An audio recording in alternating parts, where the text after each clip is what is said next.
Alors l'interprofession de Interbef Pays de la Loire, disons, a la capacité à regrouper tous les opérateurs de la filière dans une enceinte de discussion où nous levons les différentes problématiques rencontrées par les différents membres de la filière, que ce soit des producteurs, des transformateurs, des bouchers, la grande distribution, les groupements de producteurs, les associations d'éleveurs.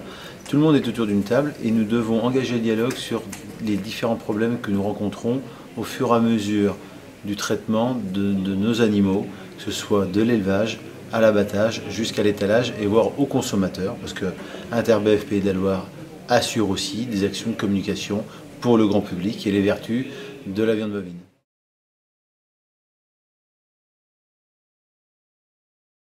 Pour des raisons, disons, de sécurité sanitaire auprès du consommateur, le paquet hygiène nous a amené à surveiller l'état de propreté de nos animaux et dans une discussion interprofessionnelle, nous sommes arrivés à un accord avec, disons, des prescriptions à tenir pour nous éleveurs.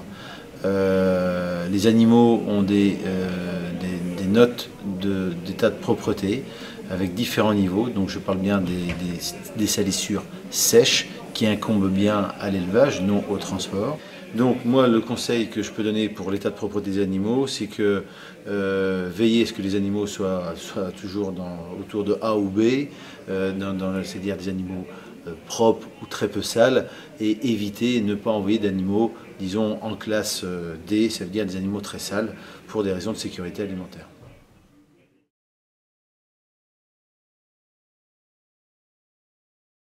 Alors, c'est vrai qu'aujourd'hui, il faut d'abord regarder bien comment le marché est constitué.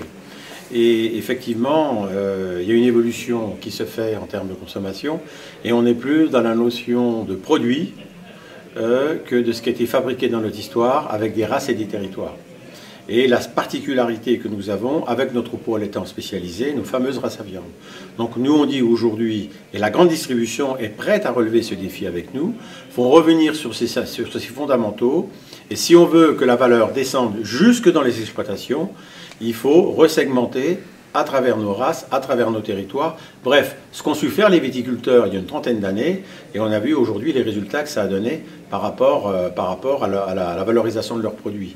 Donc il faut revenir à l'essence même, comment on fait redescendre la valeur jusque chez le producteur.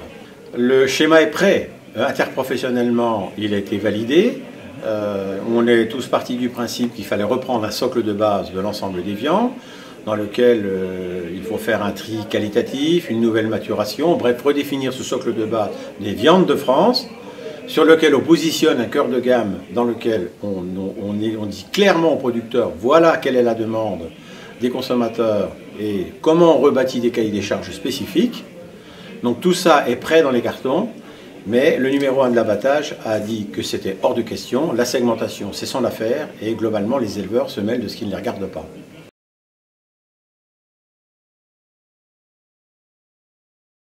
Là, effectivement, on a le principe que l'on avait développé depuis le 17 juin, il y avait la stratégie de l'urgence et le structurel.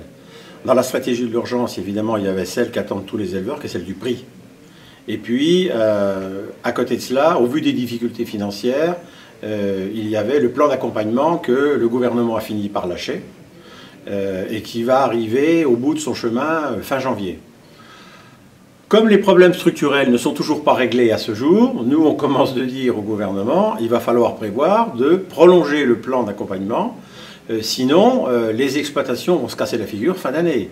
Je rappelle que le principe de l'année blanche, c'est faire respirer les exploitations financièrement un an, mais dans un an les problèmes reviennent. Donc comme les sujets structurels ne sont pas réglés, on va remonter au créneau dans les jours qui viennent, et on va le demander au ministre, et même sans doute plus haut au Premier ministre, au Président de la République, de prolonger le plan. Ça va d'abord interpeller le politique pour faire encore plus pression pour que les discussions filières avancent de façon plus structurelle. Donc aujourd'hui, on considère que les discussions n'avancent pas avec les industriels. On les conduit aujourd'hui en direct avec la grande distribution, mais avec les dirigeants de la grande distribution, au plus haut niveau. Le pari qui est fait, c'est de dire, 1, la situation actuelle ne peut pas continuer en l'état. 2, c'est vous qui êtes en direct avec les consommateurs. Donc c'est à vous de dire le type de produit qu'il faut demain pour les consommateurs. 3. On change d'époque. Il faut établir de nouvelles relations commerciales. Et dans ces nouvelles relations commerciales, vous devez aussi assumer votre part de responsabilité pour veiller que les coûts de production des producteurs sont couverts. Donc, dans la vision que l'on a de ces nouvelles relations commerciales, c'est de les faire à 3, éleveurs à travers ces organisations de producteurs, abatteurs, transformateurs et distribution. Et de là, lorsque l'on a défini ce nouveau mode de relation commerciale, là, on peut commencer de parler de nouveaux contrats. C'est-à-dire la contractualisation, elle doit se bâtir sur ce principe de respect des 3 partenaires à égalité. Nous sommes aujourd'hui, ce soir, rassemblés pour défendre le revenu des agriculteurs. Malheureusement, depuis tout l'été dernier, et aujourd'hui on se rend compte que peu de choses ont évolué.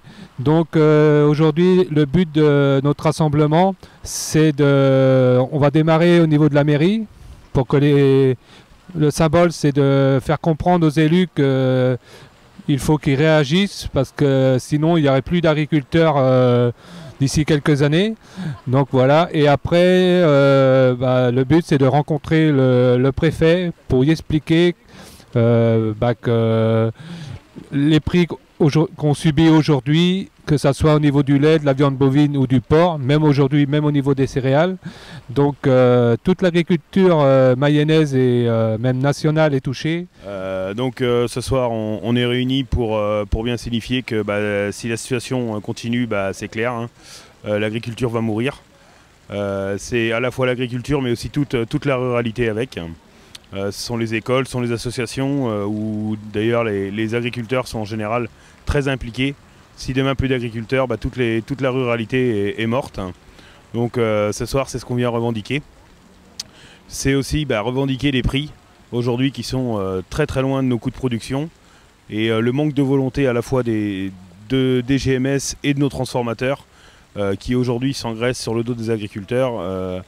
Puisque les prix en magasin n'ont pas baissé, nous nos prix ont dégringolé jusqu'au plus bas et du coup on se demande vraiment où passe l'argent. Donc lors de cette manifestation symbolique, nous avons voulu marquer les esprits avec les panneaux barrés qui symbolisent les campagnes mortes, parce qu'on estime que si on continue dans cette voie sans soutien supplémentaire, notre agriculture et nos campagnes risquent de se désertifier à vitesse grand V, et ça nous inquiète énormément, et il n'est pas question de baisser les bras et de laisser tomber nos éleveurs mayennais.